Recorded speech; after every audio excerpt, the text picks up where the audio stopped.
네?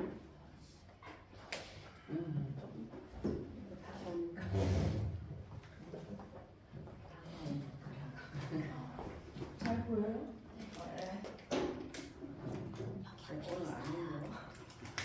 네, 기도하고 시작하겠습니다. 기도하겠습니다.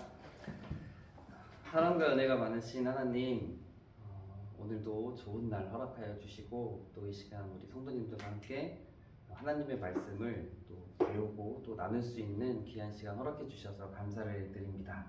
여러 가지 각자의 사정들로 인해서 나오지 못한 성도님들이 많이 있는데 그들이 어디 있든지 위로하여 주시고 특별히 육신의 연약함 때문에 나오지 못한 성도들 주님께서 기억하여 주셔서 온전함으로 주님께서 인도해 주시기를 원합니다. 이 시간도 하나님께서 함께하여 주셔서 깨닫게 하시고 또 지식이 잘 쌓여지게 하시며 말씀에 대한 갈급함과 도전이 더욱더 샘솟는 귀한 시간으로 아버지께서 인도하여 주시옵소서. 감사드리며 예수님의 이름으로 기도합니다.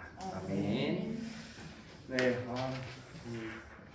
다시 한번 우리 또 한지연 집사님 오셔가지고 얼마나 또 반가운지. 네. 아니 오늘 김은란 집사님께서도 못 오신다고 하셨는데 아마도 이제 예전부터 아드님인가요? 결혼 때문에 좀 못 나오실 때가 있을 것 같다라고 말씀을 하셨었는데 이제 좀 그게 다가와서 그런 것 같고 박종률 장모님이랑 정승주 원사님은 시골 가신다고 얘기를 하셨었고 성경선 집사님도 못 나오신다고 얘기했고 이주희 집사님도 오늘 아침에 친정아버지가 오셨는데 병원에 모시고 가야 돼가지고 이렇게 연락들을 주셨고 임선희 원사님은 특별히 이제 요양병원에 몸이 좀 안 좋아질 때는 요양병원에 가서 계시는데 이제 요양병원에 가실 때가 요즘에 많고 요양병원에서 일로 오려면 정말 힘드시대요.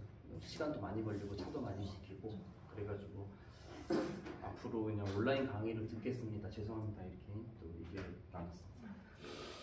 네, 자 그러면은 저희 지도랑 다 챙기셨죠? 오늘 강의는. 네, 지도 그리는 것부터 시작을 해보겠습니다. 지도가 조금씩 늘어나고는 있지만 일단 지명은 저희가 이미 다 끝냈고 코스만 조금씩 늘어나고 있는 거예요. 그래서 지난 시간까지는 2차 전도 여행의 전반부까지를 우리가 같이 배워서 그 전반부 코스까지 쭉 나가주시면 되겠습니다. 중등부가 깨끗하게 지웠네요. 깨끗하게 지워놨네요. 여기를. 네, 아무튼 그려보겠습니다. 하실 수 있죠?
지역까지만 저도 체크를 오늘 해놓을게요. 지역 정도는 진짜 간단하시죠? 제가 딱 봐도 이제 잘하시는 분들만 오늘도 계신데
근데 잘 하시네요.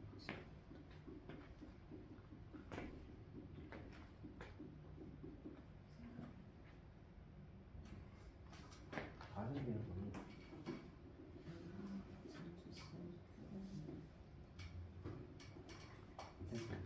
계속 덮어 씌워서 그러니까. 이게 또 1차 전도 여행도 제가 그 외우는 거 조금 말씀드렸잖아요. 제가 외우는 거. 2차 전도 여행도 그 제가 외우는 법 좀 말씀드리면 거의 앞부분 떼어서 하는 거긴 하지만 그렇게 외우면 이게 좀 잘 기억이 나더라고요. 그리고 저는 아시겠지만 최소한 이틀에 한 번은 그림도 그리고 다시 저도 떠올리고 있어가지고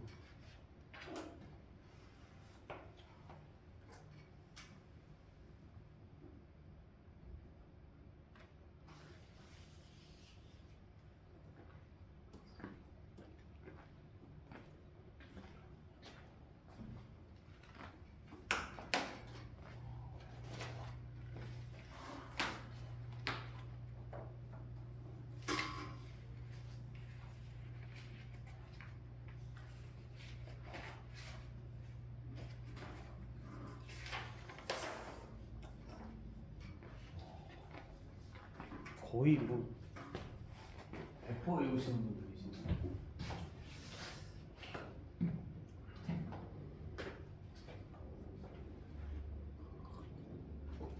저도 도시도 저도 써요.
시험 보는 느낌.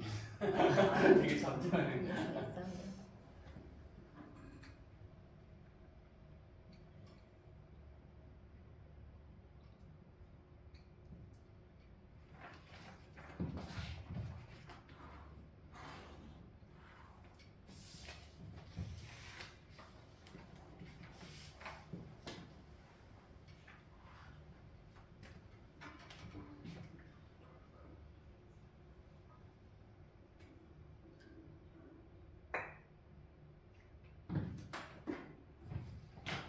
거의 하셨죠?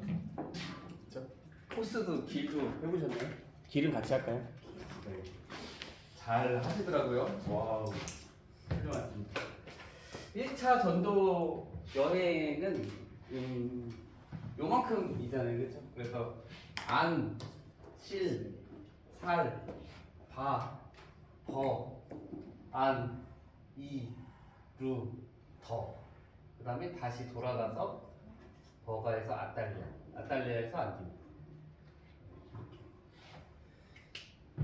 간단하고 두 번째 2차 전도 여행은 안수 안디옥 수리아 지역 안수길 더 루까지는 가고 그 다음에 이 성 여러 성을 돌아다녔다고 되어 있고, 그다음에 아시아로 가고 싶었지만 못 가서 부르기아와 갈라디아를 지나서 루시아 앞에 이르러서 비두니아로 가고 했었지만 못 가고 루시아의 드로아로 내려와서 환상을 보고 성모들에게 네아폴리 였습니다. 기억나시죠? 기억나시죠? 네. 그래서 이제 두 번을 막았다. 두 번을 바울의 계획을 막으시고 하나님의 뜻을 이제 보이셨다고 하는 거. 요즘에 계속 사도행전 설교를 하고 있어서 또 같이 들으시면 좀 유익하시리라 생각이 듭니다. 네, 저희가 이제 지도 외우는 데가 여기까지예요. 네. 지금 여기 계신 분들이 또 엘리트들만 오셔가지고 거의 뭐 다 잘하고 계셔가지고 너무 제가 기쁘고 또 흡족하고 감사를 드립니다. 1차 전도 여행에 간단하지만 뭐 말씀을 드리자면 이제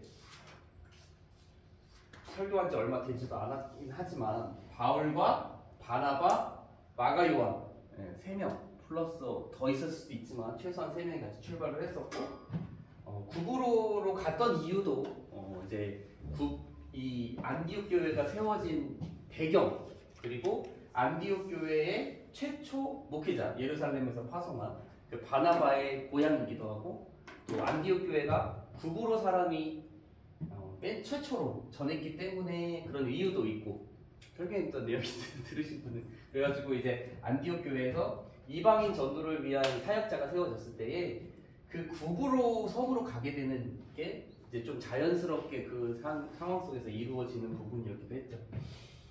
구브로에서의 사역을 성공적으로 마치고 이제 버가에 도착을 하게 되는데 그때 마가 요한이 돌아가게 되었다. 집으로 돌아가게 되었다. 그 이유에 대해서는 좀 여러 가지 또 말씀을 드렸었고 뭐 분명한 거는 바울은 이 모습을 되게 불쾌하게 여겼다라고 하는 게 나중에 드러나고 그래서 비시디 안디옥, 이고니온, 루스드라, 더베로 거쳐서 가게 되는데 이 루스드라에서 있었던 일이 이제 안전뱅이를 고쳤던 일 그리고 그것 때문에 제우스와 헤르메스라는 이야기도 듣게 되는 내용들. 근데 이 모습들 가운데에서도 이제 대체적으로 사도행전을 기록한 누가라고 하는 의사, 사도행전을 기록한 사람이 이 바울과 베드로를 좀 연결시키고 싶어 했었던 그런 의도가 좀 많이 드러난다라고 하는 것을 거의 4가지 정도 이렇게 가면서 말씀을 드렸던 것 같아요. 그래서 이제 그 형제들을 세웠고 그 지나가는 길 가운데에서 이 모든 도시들에서 초기 기독교 공동체가 형성이 되었었다. 그리고 다시 돌아가면서 그 형제들을 권면하고 장로들을 세우고 교회를 굳건히 하면서 사역을 마쳐서 이제 다시 안디옥으로 돌아오는 게 1차 전도 여행에 대한 내용들이었습니다. 그래서 얼마 정도 시간 이제 이때 딱 1차 전도 여행이 끝나고 나서 유대에서 예루살렘에서 사도회의 1차 총회가 있었잖아요.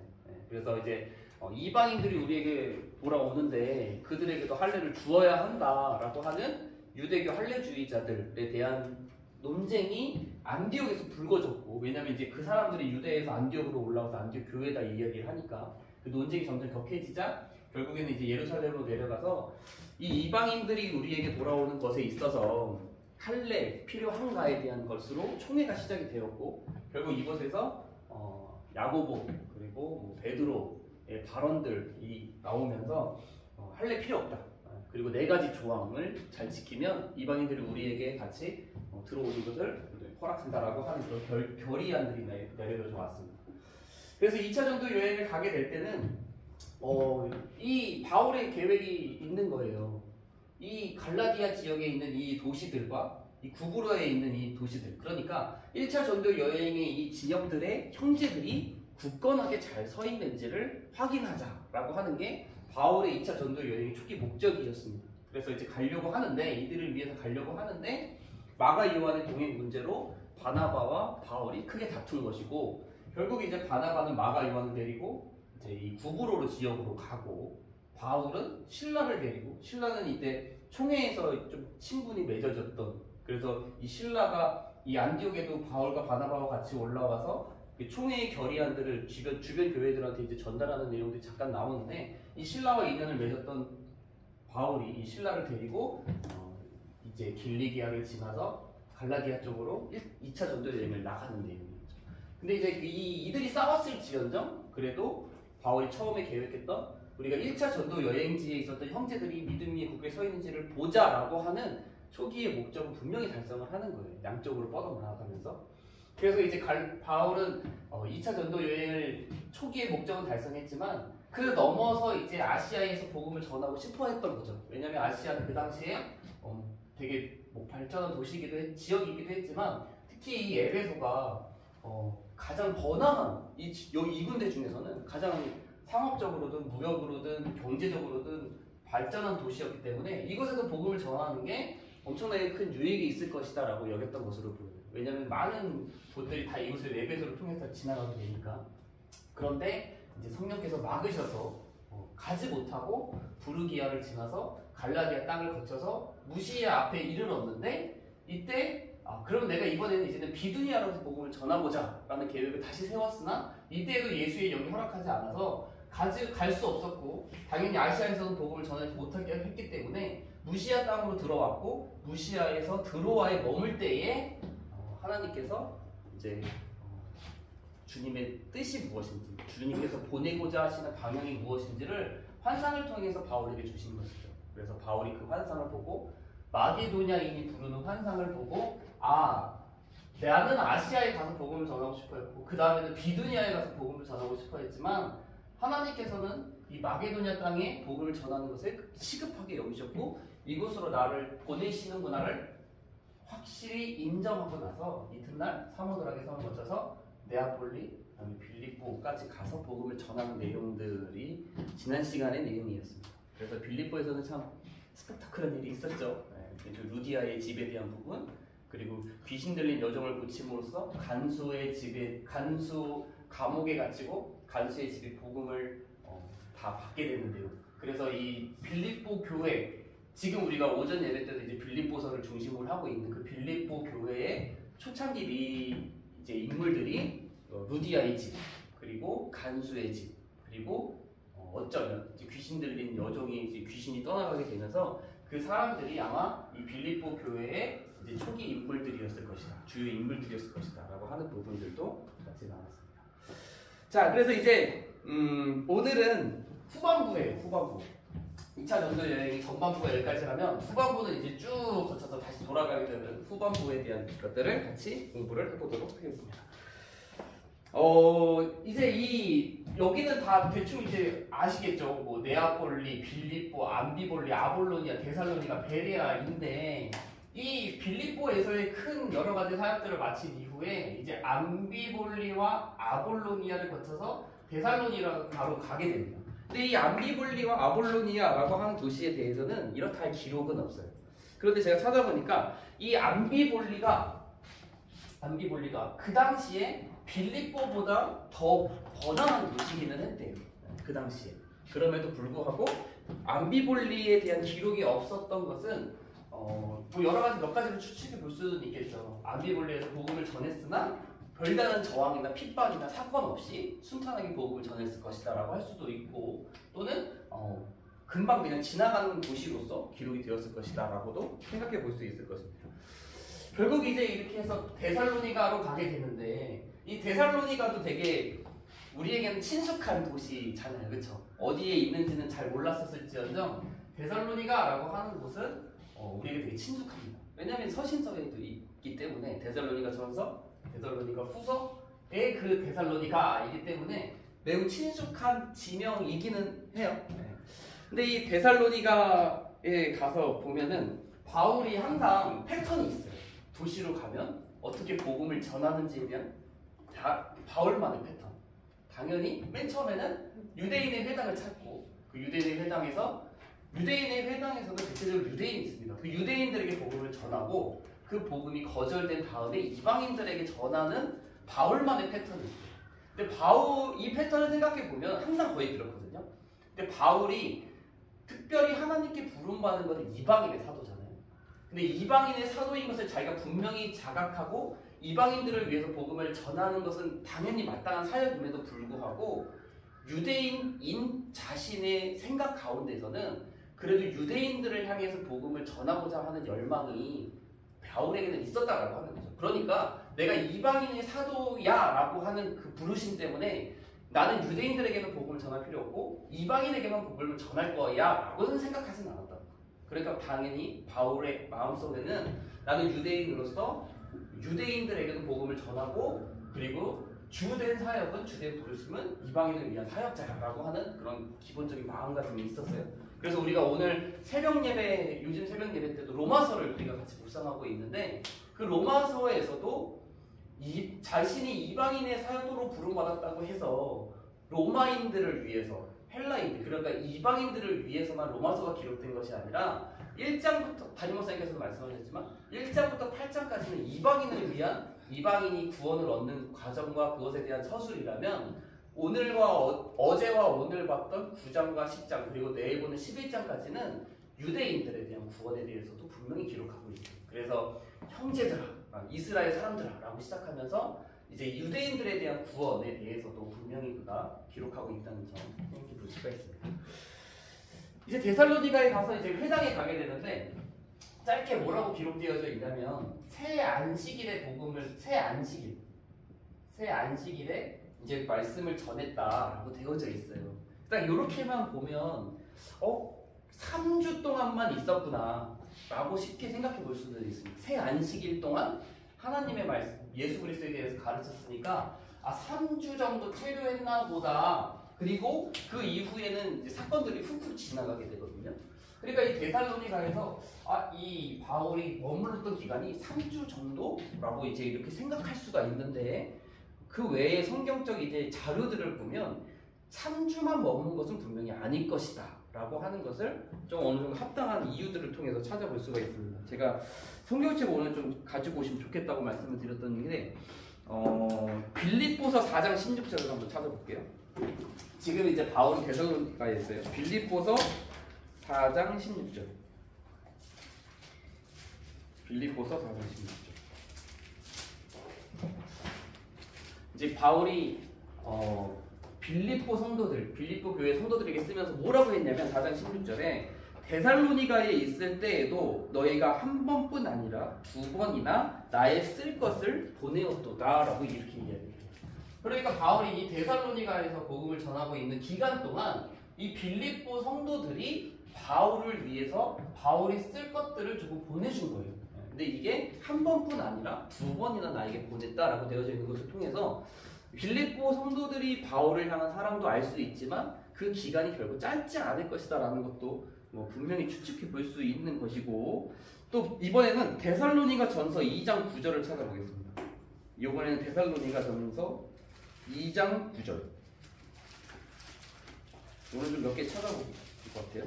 데살로니가 전서 2장 9절 말씀에 보면 이 중반부에 너희 아무에게도 폐를 끼치지 아니하려고 밤낮으로 일하면서 너희에게 하나님의 복음을 전하였노라 라고 되어져 있습니다. 그러니까 너희에게 폐를 끼치지 않기 위해서 밤낮으로 복음을 전하면서 밤낮으로 일하면서 너희에게 하나님의 복음을 전하였다 라고 되어져 있어요. 그러니까 이 모습을 보더라도 바울이 본격적으로 일을 하면서 복음을 전했구나 라는 것도 생각해 볼 수 있는 거죠. 그러니까 그 당시에 데살로니가에서 바울이 천막 제작업 일을 했기 때문에 그 천막 제작하는 약간 그런 큰 기업이나 큰 회사나 큰 시장이나 그런 곳에 가서 본격적으로 털을 잡고 일하면서 복음을 전했다라고 하는 거거든요. 그러니까 이 기간이 결코 이 3주간 회당에서는 전했지만 그 외에도 데살로니가에서 꽤 오랜 기간 체류했었구나라는 것도 이 두 가지 이유를 통해서 충분히 찾아볼 수 있는 것입니다. 그래서 이곳에서 이제 새 안식일 동안 복음을 전하는데 무슨 이야기를 하냐 되게 짧게 기록이 되어져 있어요. 어떤 곳에서는 이제 1차 전도여행 때 BCD 안디옥에서도 되게 길게 바울이 전한 내용이 거의 다 담겨져 있는 것처럼 보이지만 이 데살로니가 지역에서 사도행전에서는 그가 말씀을 전한 내용을 되게 짧게 기록하고 있는데 그것을 간단하게 요약하면 그리스도의 죽음과 부활 그리고 그 예수가 그리스도이시다 라고 하는 것으로 짧게 요약을 해볼 수가 있을 것입니다.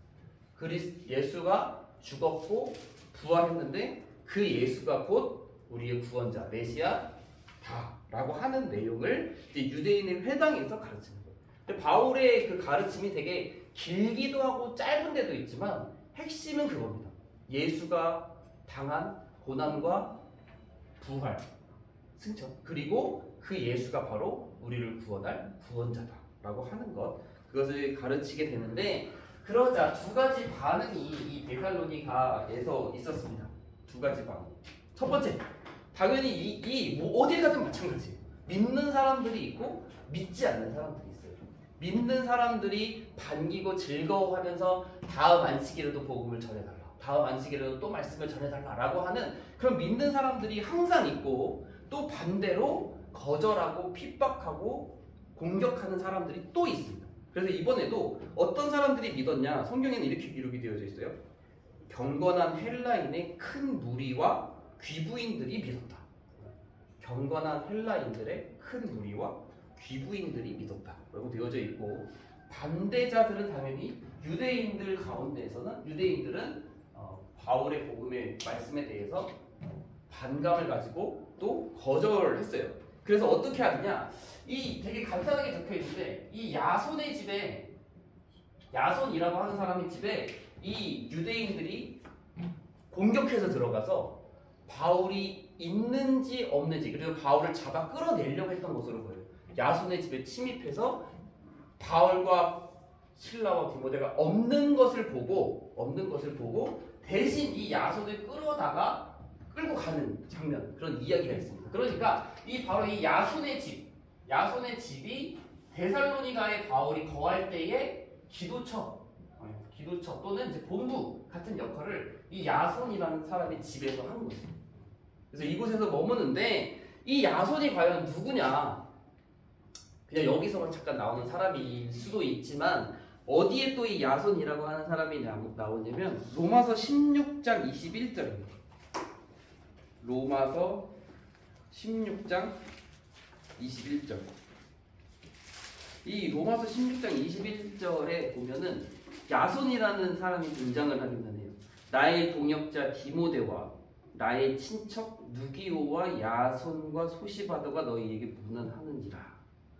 약간 이 말을 통해서 이 야손이 이제 친척에 묶인 뜻이거든요. 그래서 이제 이 야손이 바울의 친척일 수도 있고, 또 어떤 곳에서는 이 바울이 친척이라고도 불렀지만 바울의 그 어투에서 친척이라고 하면 바울과 되게 긴밀한 관계에 있는 사람을 칭할 때 바울이 친척이라는 말을 쓸 때가 있었대요. 그래서 진짜 친척인지는 모르지만 아무튼 바울과는 분명히 연결이 되어져 있는 사람일 수도 있다. 근데 이 로마서의 야손과 이 데살로니가에서 머물렀던 이 야손이 동일 인물인지는 확실하지는 않지만, 대체적으로 이제 그럴 수도 있겠다 싶은 생각이 드는 약간 그런 사람이 바로 이 야손이라는 사람입니다.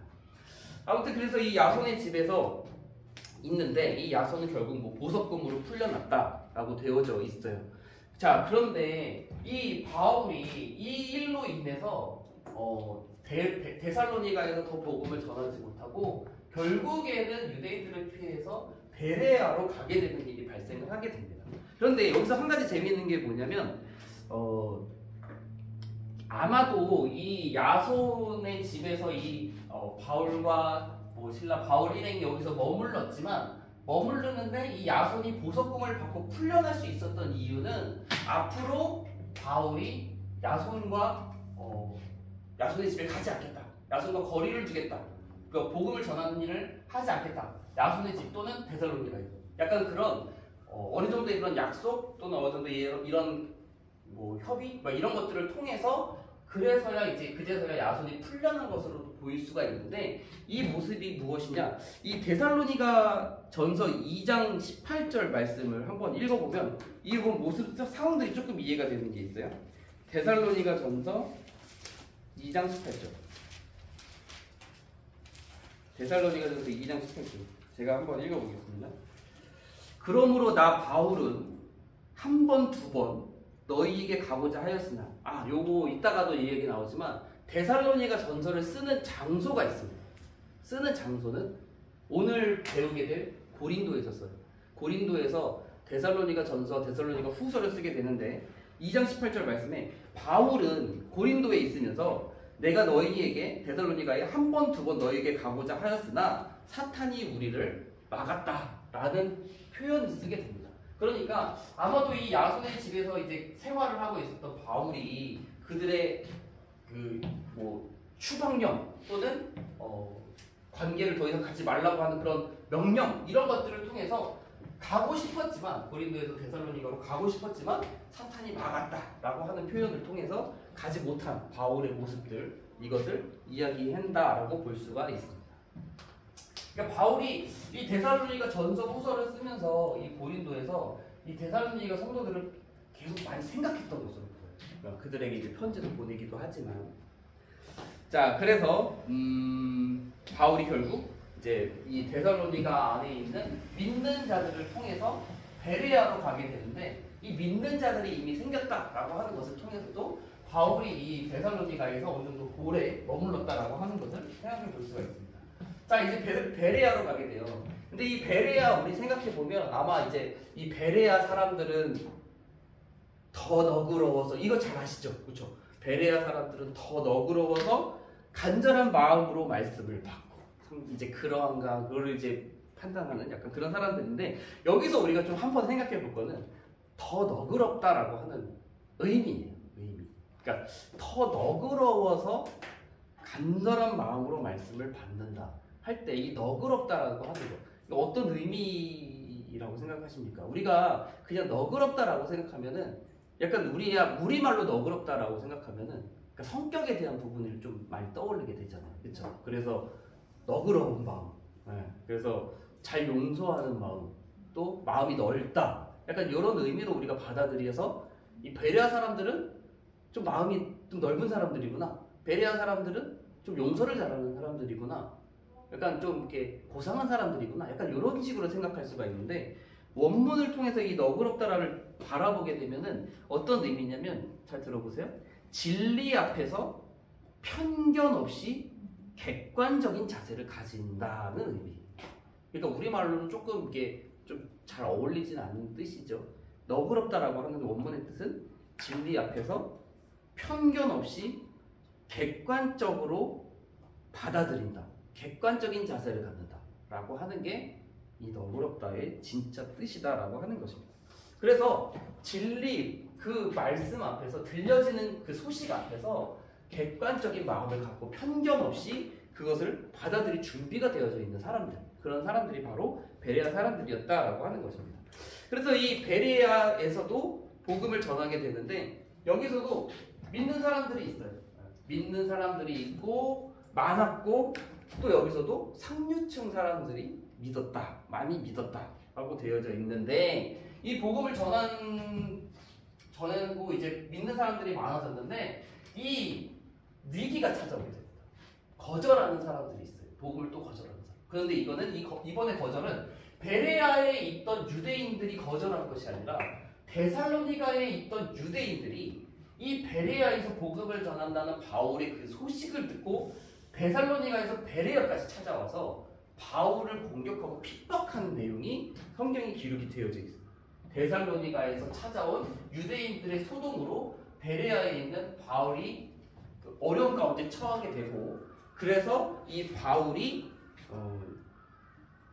이제 떠나게 되는 내용, 아덴으로 가게 되는 내용이 여기서 기록이 되어 있습니다. 자 그런데 여기서 한 가지 이제 좀 중요한 게 뭐냐면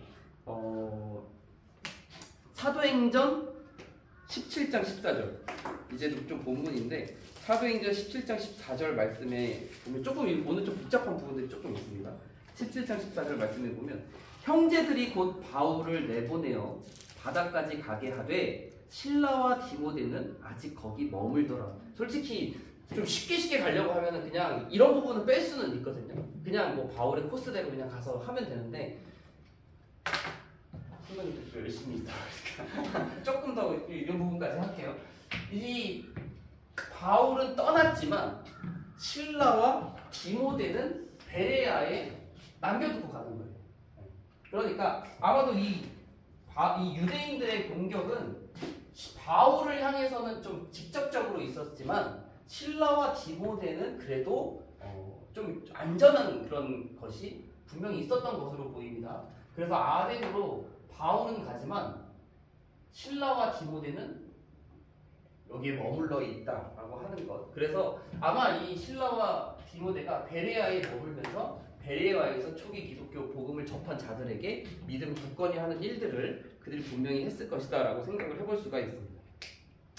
자, 이제 이 아덴으로 넘어오게 되는데 이 아덴으로 넘어오고 지금 이제 바로 전에 베레아에서 아덴으로 오고 실라와 디모데는 남겨놓고 이제 뭐 바울 혼자 와가지고 있는데 거의 곧바로 성경 말씀에 사도행전 말씀에 보면 다시 이 실라와 디모데를 오라고 해요.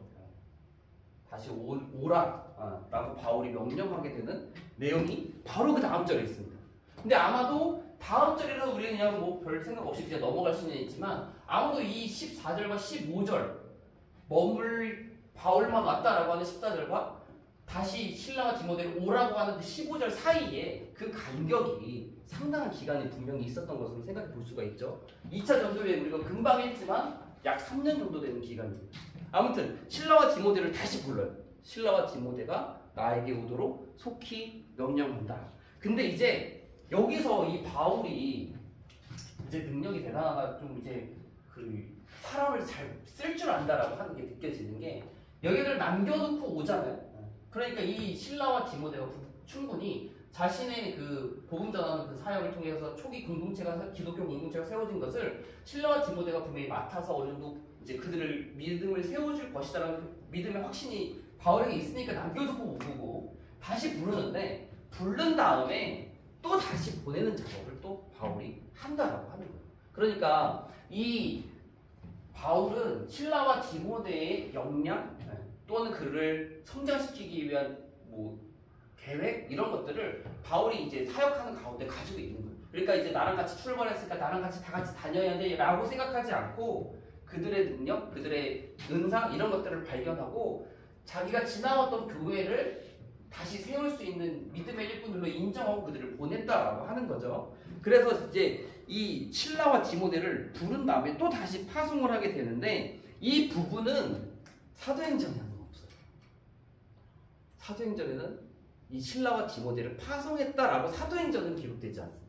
근데 이거를 어디서 찾을 수 있냐면 다른 서신서들을 통해서 이때 바울이 실라를 일로 보내고 디모데를 일로 보냈구나라는 거를 알고 추측하고 파악하게 됩니다. 자, 이 부분을 해보자면 사도행전에 나와 있지 않은데 디모데를 어디로 보내냐면 데살로니가로 보냅니다. 다시 여기서 데살로니가로 다시 보내게 되는데 이거를 한번 어디서 찾냐면 데살로니가 전서 3장 1절과 2절 말씀 제가 천천히 읽어드리니까 들어보세요. 찾으셔도 좋고 데살로니가 전서 3장 1절부터 2절입니다. 이러므로 우리가 참다 못하여 우리만 아덴에 머물기를 좋게 생각하고 우리 형제 곧 그리스도의 복음을 전하는 하나님의 일꾼인 디모데를 보내노니 이제 데살로니가 사람들한테 쓰는 편지예요. 디모데를 보내노니 이는 너희를 굳건하게 하고 너희 믿음에 대하여 위로함으로로 되어 있습니다.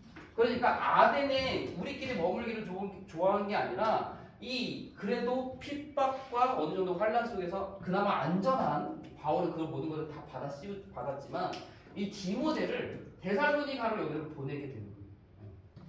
디모데를 데살로니가로 보내서 그들의 형제의 안부와 그들의 믿음을 세우는 길에 디모데를 파송해서 보내게 된다라고 하는 거죠. 자, 이렇게 되고 그러면 신라는 어디로 갔느냐? 근데 이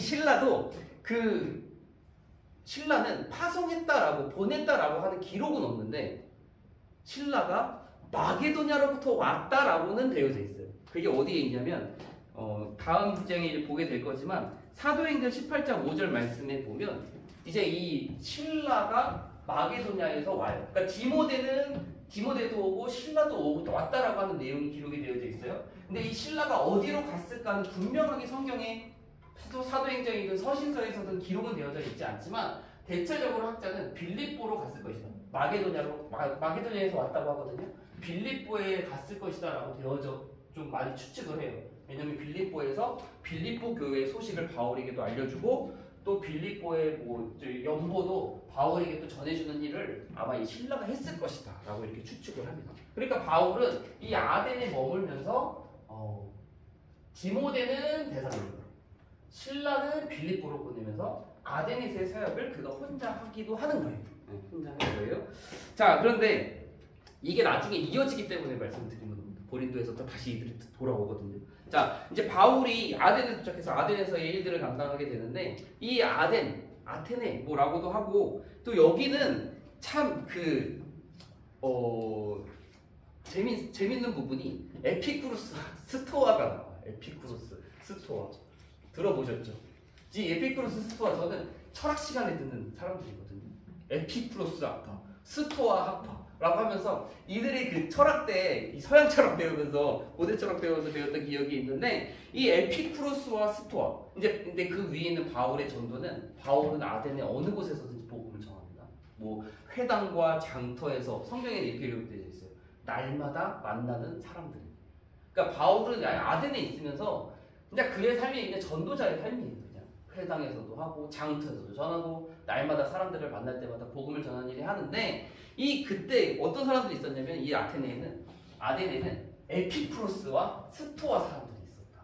근데 이게 되게 역사적으로 되게 맞물리는 장면인데, 이 에피쿠로스는 한마디로 쾌락주의입니다. 쾌락주의.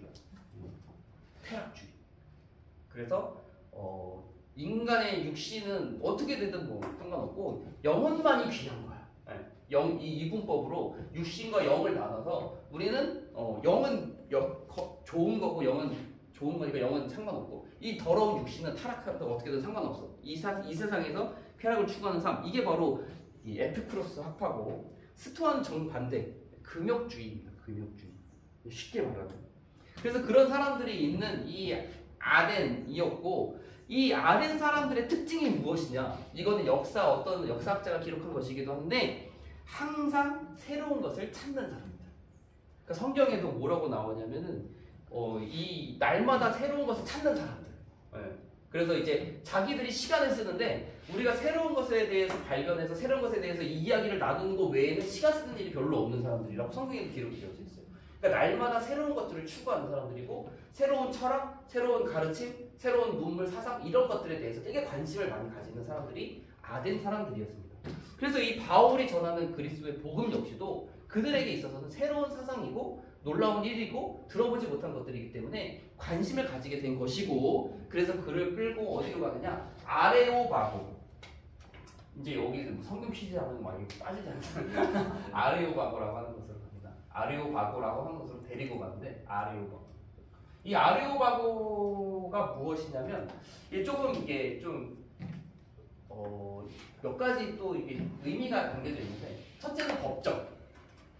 약간 연극장 같은 느낌 생각하시면 돼요. 중앙에 그런 대화를 나누는 자리들이 있고, 주위에 이제 사람들이 쫙 몰려 있어요. 약간 그런 경기장, 그 연극장 느낌 생각하시면 되는데, 이 아레오바고에서는 법정에 대한 부분도 하고, 뭐 판결 또는 그런 부분들도 하고, 또 어떤 사람들은 자기의 사상과 자기의 가르침에 대해서 연설하는 그런 곳으로도 사용된다고 합니다.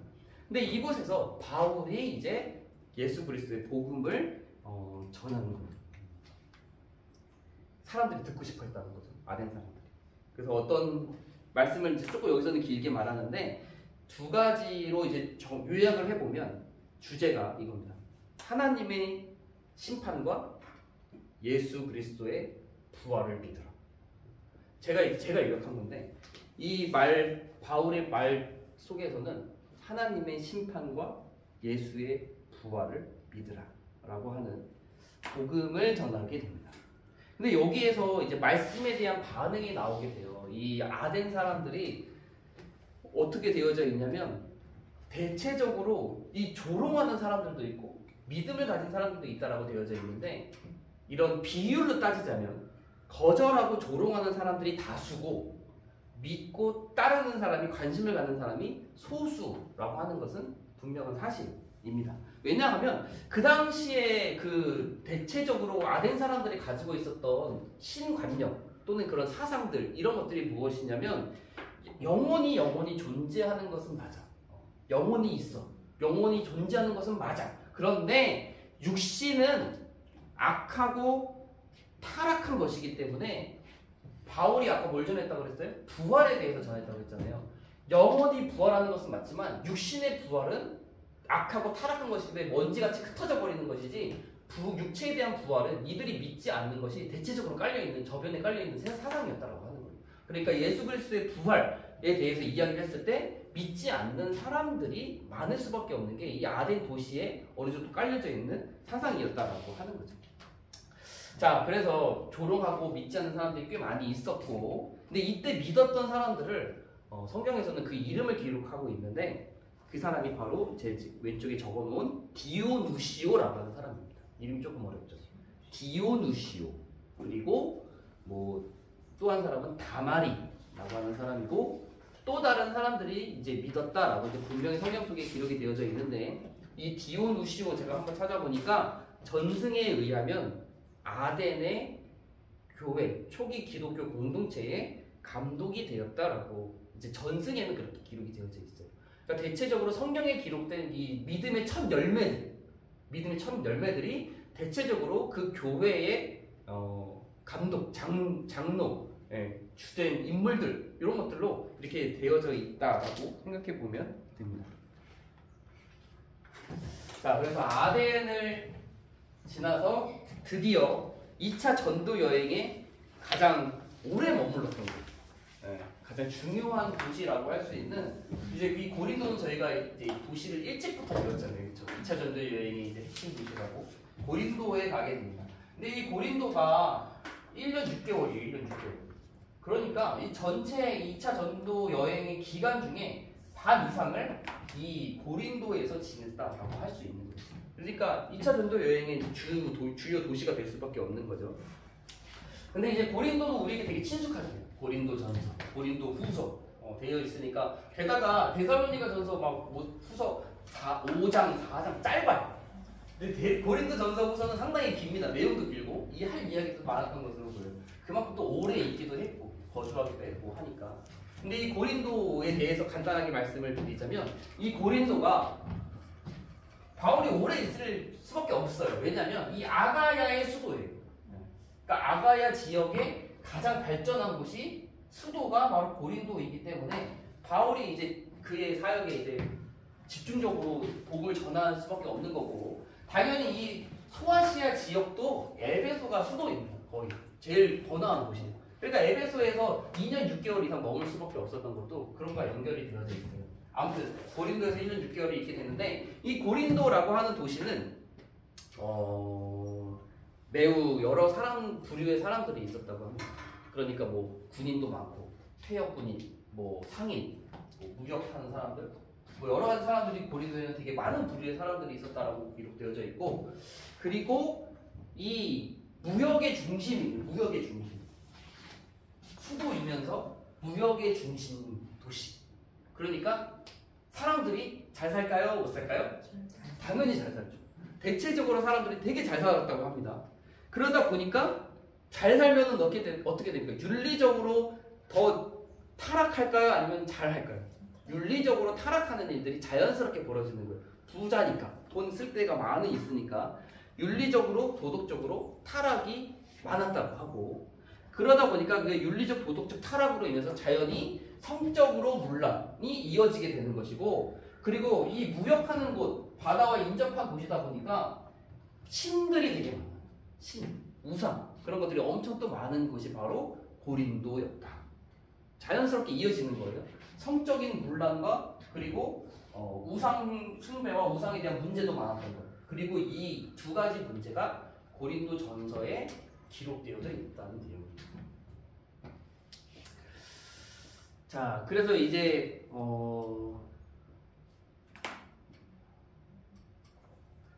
이곳에 갔는데, 바울이 처음부터 이 고린도에서 있었던 사건이 뭐냐면, 아굴라와 브리스길라를 만나는 사건이 고린도에서의 그 사역의 처음이에요. 그러니까 바울이 자연스럽게 생각해 보면, 이 고린도는 아가야의 수도야. 이곳에서 복음을 전하는 것이 매우 효과적인 것은 당연해 라는 생각을 갖고 고린도에서는 내가 오랫동안 체류하면서 복음을 전하고 싶어 라고 하는 마음을 가져요. 그러면 자연스럽게 먼저 찾는 곳은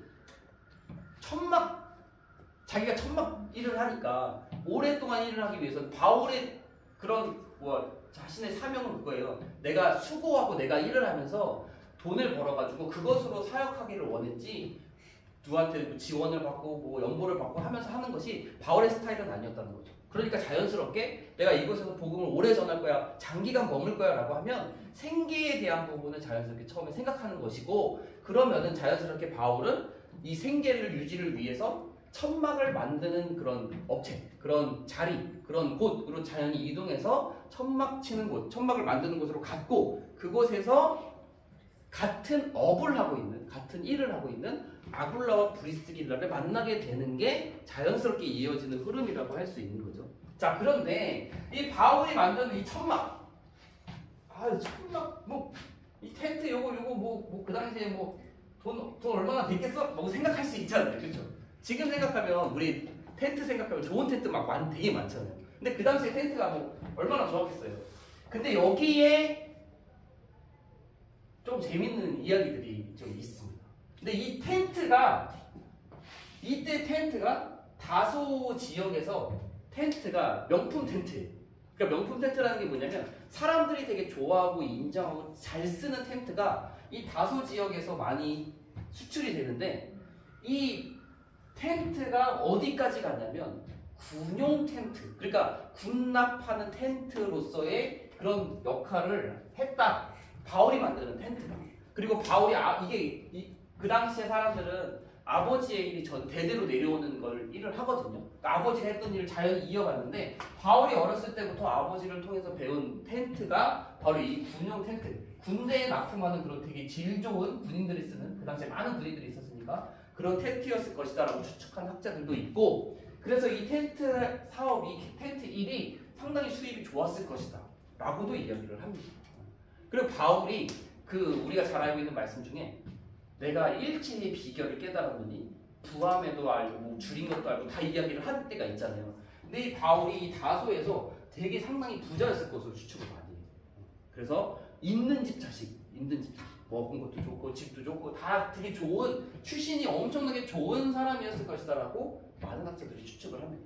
당연히 그가 아버지로부터 배운 가문의 비전, 가문의 그 가업도 텐트 만드는 일로 되게 귀한 좋은 텐트를 만들었을 것이다 라고 이야기를 하고, 게다가 이 아굴라와 브리스길라를 아까 이따가 잠깐 이야기를 하겠지만 아굴라와 브리스길라는 같은 업이라고 했잖아요. 근데 이따 보면 이 아굴라는 남자고 브리스길라가 여자거든요. 근데 이 아굴라가 텐트 기술을 가지고 있는데 이 브리스길라, 이 아내 브리스길라가 일단 되게 부자고 신앙이 아굴라보다 더 좋기 때문에 브리스길라 아굴라로 더 많이 나오고 성경에는 그렇기도 하고, 이 브리스길라가 이미 로마 시민권을 가진 브리스가 가문이라고 하는 큰 가문의 일원이고, 그래서 어떤 신학자, 제가 이름까지 가져왔어요. 롱기네커라는 사람에 의하면 이 브리스길라가, 이 브리스가 가문이 그 당시에 그런 천막업, 약간 그런 관련된 업에 되게 큰 영향력을 가지고 있는 가문, 그런 회사였다. 이렇게도 이야기를 합니다. 아무튼 바울이 이제 같은 천막업을 하는 아굴라와 브리스길라를 만나게 되는데, 이 아굴라 브리스길라에 대해서는 이제 이따가 또 잠깐 이야기를 하니까 넘어가고, 그래서 유대인의 회당에 또 갑니다. 자기의 패턴대로 유대인의 회당에 가서 복음을 안식일마다 전하고 유대인과 헬라인을 권면했다라고 되어져 있어요. 자, 그리고 이때 무슨 일이 발생을 하냐? 드디어 아까 이야기했던 그 퍼즐, 밑밥이 회수가 되는 거예요. 퍼즐이 맞춰지는데, 바로 아까 전에 데살로니가로 누가를 보냈어요? 디모데를 보냈죠. 그 디모데가 고린도로 돌아오고, 그리고 빌립보로 보냈던 실라가 이 고린도로 돌아와서 같이 사역을 하게 되는 것이 이렇게 이어지게 되는 거예요. 자, 그래서 여기에서 어떤 일이 발생하게 되냐면 이 디모데가 가지고 온 데살로니가 교회의 소식을 가지고 1년 6개월 동안 바울이 고린도에 머물면서 데살로니가 전서와 후서를 쓰게 되는 거죠. 이렇게 이어져서 바울의 최초의 서신이라고 하는 데살로니가 전서와 데살로니가 후서가 2차 전도 여행 때 고린도에서 쓰여져요. 3차 전도 여행 때는 성경을 좀 많이 더 쓰는데 우리가 2차 전도 여행 때는 살전 사두뿐입니다. 아무튼 고린도에서 디모데가 준 소식을 가지고 데살로니가 전서와 후서를 쓰게 된다. 데살로니가 전서와 후서에 대해서 간단하게 이야기하자면 주제가 그거예요. 데살로니가 전서와 후서. 임박한 종말.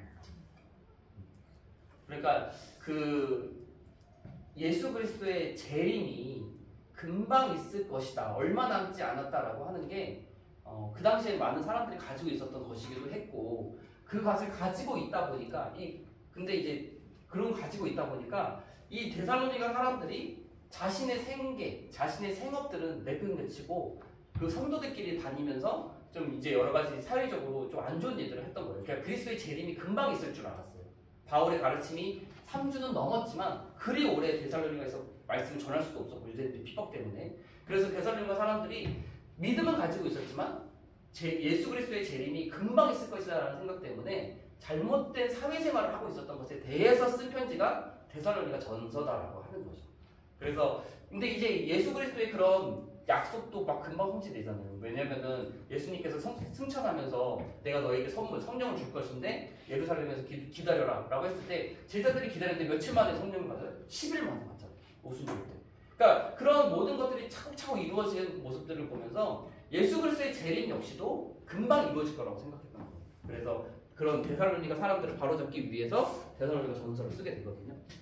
자, 아무튼 그래서 이제 그 신라와 디모데도 합류해가지고 복음을 열심히 전하는데 유대인들의 대적과 비방이 있었다.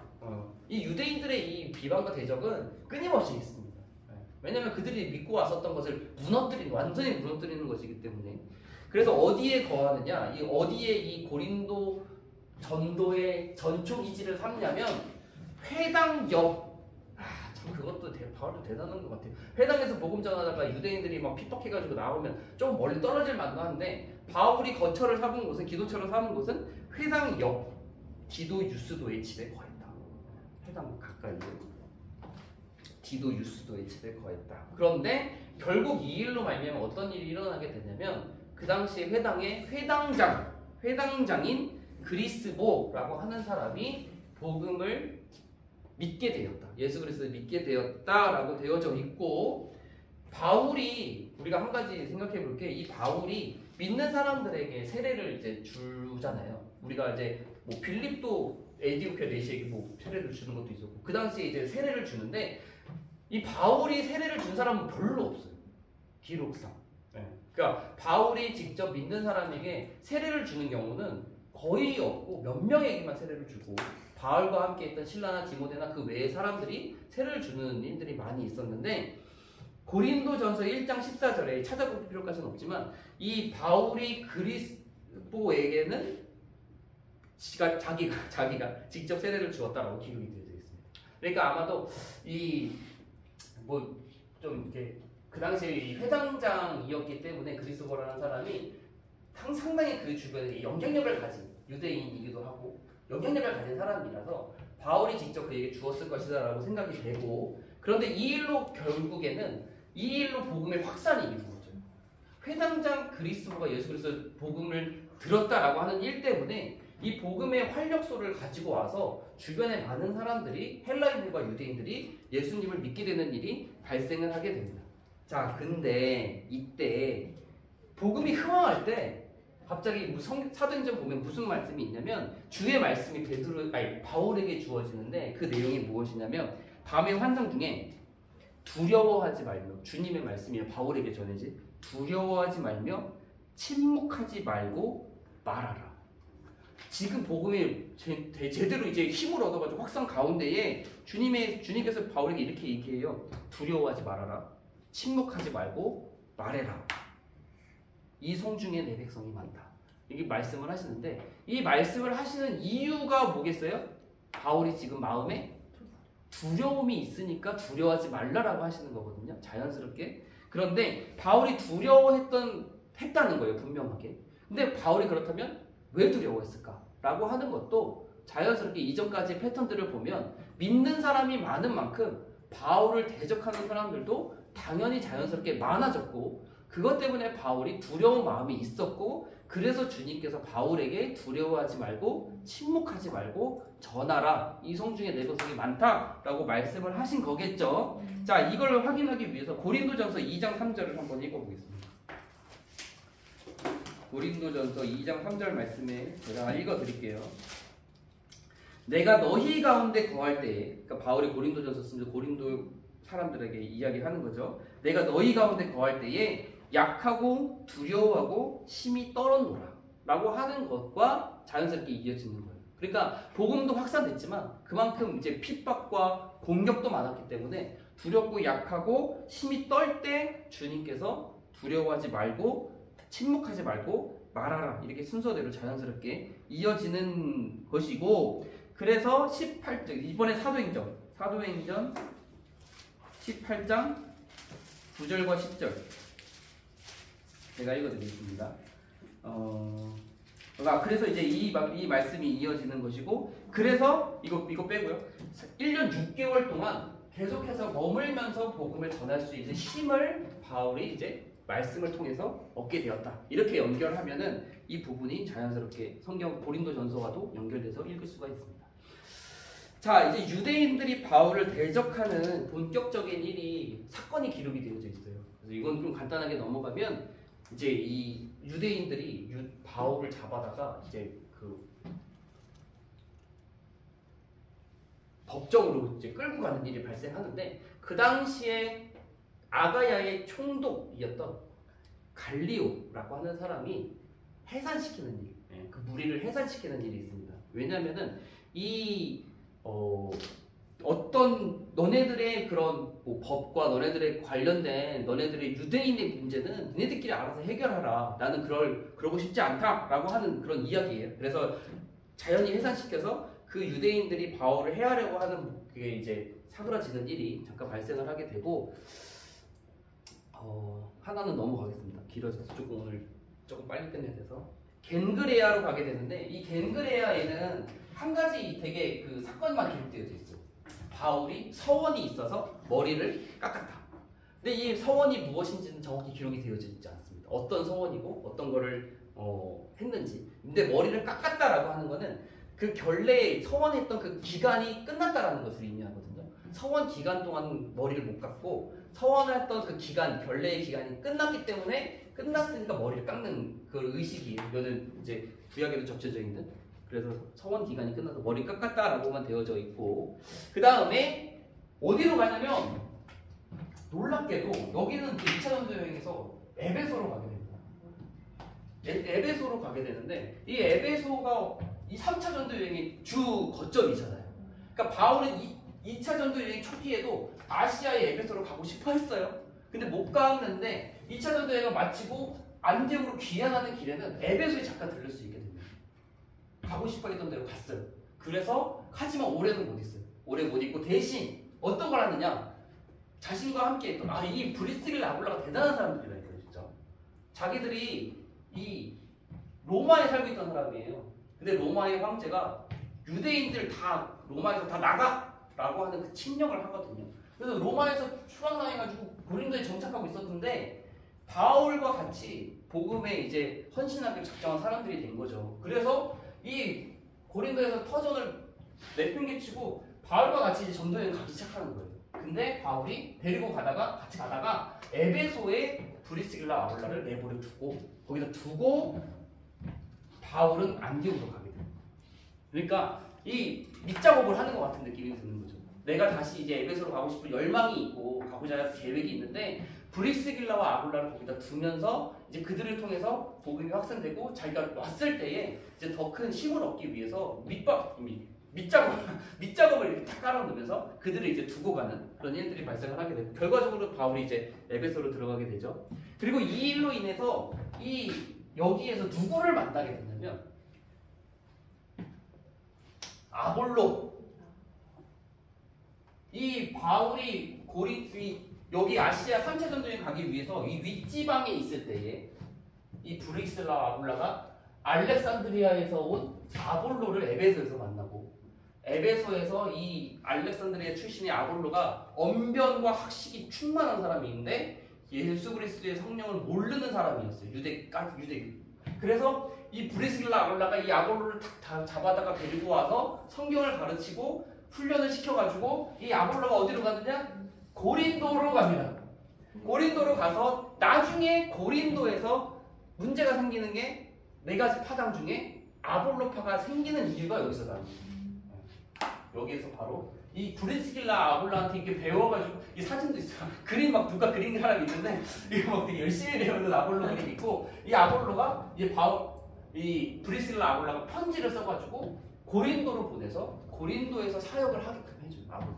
그래서 나중에 결국에 보면 이제 고린도에 파당까지 생길 정도로 이 아볼로의 영향이 되게 컸던 거죠. 바울파, 아볼로파 계속 나오잖아요. 아무튼 그런 일이 발생하게 되고 에베소에서 이 아굴라와 브리스길라를 남겨두고 회당에서 유대인과 변론하면서 바울이 한마디 의미심장한 말을 합니다. 만일 사도행전에 기록된 말씀이에요. 만일 하나님의 뜻이면 너희에게 돌아오라 라는 말을 딱 남기고 이제 에베소를 떠나서 가이사랴에 갔다가 예루살렘에 갔다가 안디옥으로 가면서 이제 2차 전도 여행을 마치게 되는 거예요. 이렇게 하면 될 것 같고요. 아굴라와 브리스길라에 대해서 조금만 더 살짝 말씀을 드리면 아굴라가 이제 이거는 전승이에요. 성경에 나와 있지 않은 전승인데 아굴라는 원래 노예 출신이었대요. 그 아굴라와 브리스길라 중에 아굴라 남자 노예 출신이었다가 후에 로마의 자유민이 되었다라고 이제 전승 가운데 기록이 되어져 있고 브리스길라 여자는 이미 출생부터 되게 높은 신분 로마의 시민권을 가진 브리스가 가문의 여자인데 둘이 결혼을 한 거예요. 그리고 직업이 아굴라가 가지고 있던 직업이 천막 제조 기술, 브리스길라가 가지고 있던 거는 뭘까요? 돈과 연주. 이렇게 되어져 있었다라고 신학자 롱기네커가 자신의 입장을 이야기한 부분이 나와요. 그러니까 좀 어느 정도 잘 이어지죠. 근데 이게 원래는 그 로마에 살고 있다가 글라우디오 칙령, 그러니까 글라우디오 황제가 유대인들 다 떠나 유대인 추방령을 합니다. 근데 이게 무슨 내용이냐? 왜 추방하냐면 이 그 역사가 기록이 어떻게 되어져 있냐면 크레스투스의 선동으로 유대인들이 계속해서 로마에서 폭동을 일으켰다. 그러자 글라우디오가 유대인들을 다 나가라, 로마에서 나가라 해서 나온 사람들이에요. 아굴라와 브리스길라가. 크레스투스가 무엇인지 이제 좀 여러 가지 뭐 추측은 있긴 하지만 그래서 2차 전도 여행 때 바울을 만나고 그래서 바울이 에베소에 머물게 하면서 에베소에 머물다가 아볼로를 가르치는 일도 있고 3차 전도 여행 때 왔던 바울을 영접하기도 하고 또 이곳에서 그 바울이 쓴 고린도전서와 고린도후서를 보낸 사람, 고린도까지 보낸 사람이 아굴라와 브리스길라의 것이다라고 추측이 많이 되는 사람이고 나중에는 다시 로마로 돌아갔다라고 하는 것을 어디서 확인할 수가 있냐면 로마서 16장에 보면 나의 동역자인 브리스길라와 아굴라에게 문하사라라고 하는 말을 통해서 이들이 나중에는 이 글라우디오 황제가 죽은 이후에는 로마에 도착해서 로마에 거주했구나 라고 하는 것도 생각해 볼 수가 있습니다. 네, 오늘 좀 제가 일정이 있어가지고 10분까지 끝내라고 한 명령이 위에서 떨어져가지고 아무튼 조금 후반부는 조금 부지런히 했지만 그래도 하고자 하는 거는 한 군데 빼고는 다 했어요. 그래서 이제 괜찮을 것 같습니다. 오늘 내용도 잘 기억하시고 오늘은 특별히 제가 어제 말씀을 좀 내용을 한 번 더 점검하면서 성경을 찾으면서 조금 이렇게 서신서들과 연결시키면 조금 더 유익하겠다 싶은 생각이 들어서 성경책을 오늘 가지고 오시면 좋겠다라고 말씀을 드린 거였고 그래서 다음 시간까지는 오늘 배운 이제 이 2차 전도여행을 끝냈으니까 1차, 2차의 코스까지 지역, 도시, 코스까지 다 외우시면 되고 다음 시간에서는 이 중간 점검이 아니라 중간 점검 뺐습니다. 바로 3차 전도여행으로 가서 3차 전도여행 1 아마 에베소에서의 일들이 이제 구체적으로 나오게 될 텐데 그 부분을 나누도록 하겠습니다. 수고 많으셨습니다. 기도하겠습니다. 사랑과 은혜가 많으신 하나님, 오늘도 우리 좋은 날에 좋은 분들과 또 하나님의 말씀을 나누고 또 배우고 여러 가지 것들을 생각하게 하심에 참으로 감사를 드립니다. 능력 있는 하나님의 말씀이 여러 반대와 또 핍박 속에도 불구하고 바울이라는 사람을 통해서 땅끝까지 계속해서 복음이 전해지는 것들을 바라보며 또한 그 바울이 어디에 가든지 항상 전도자의 삶을 살았던 것을 기억하면서 마땅히 하나님의 복음을 가진 빚진 자 된 우리가 각자의 삶 속에서 또한 복음을 전하는 전도자로서의 삶을 우리 또한 그렇게 살아갈 수 있는 도전을 아버지께서 허락하여 주시옵소서. 말씀을 깊이 배우기를 원하고 또한 간절히 사모하는 마음 주셔서 하나님의 말씀에 더욱더 가까이 나아가기를 원하는 우리 또한 되도록 아버지께서 역사하여 주시옵소서. 감사드리며 예수님의 이름으로 기도합니다. 아멘. 수고하셨습니다.